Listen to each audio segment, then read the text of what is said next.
করো, না লাগলে চলে যাও। আমি আর কোনো কথা না বলে মালগুলো নিয়ে বেরিয়ে গেলাম। অবন্তীর পরীক্ষার টাকা কোথায় পাবো সেই চিন্তায় আমি শেষ। হাতের ঘড়িটা অনেক দামি ছিল, ভাইয়া ইটালি থেকে নিয়ে আসছিল। বাংলা টাকায় অনেক দাম, উপায় না পেয়ে সেটাও বিক্রি করার সিদ্ধান্ত নিলাম। ভাইয়া শেষ চিহ্নটুকু বিক্রি করে দিলাম। কয়েকটা দোকানে মাল চল দেওয়ার পর আইমান মানে স্কুল বন্ধু, ওর সাথে দেখা। আইমান বলল, কিরে তামিম, তুই এগুলো কি করিস? আমি বললাম, আইমান বন্ধু তুই? হাই রে, কতদিন পর দেখা, কি অবস্থা তোর? আইমান বলল, আমি তো আছি, তুই এগুলো কি করিস? আমি বললাম, চাকরি নিয়েছি। আইমান বলল, ধুর বেটা, এটা কোনো চাকরি হলো?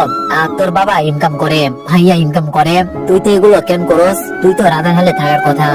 আমি বললাম, ছিলাম, বাট এখন পড়ার থেকেও আমার খারাপ অবস্থা। আইমান বলল, কেন, কি হয়েছে? তারপর আমি সবকিছু খুলে বললাম।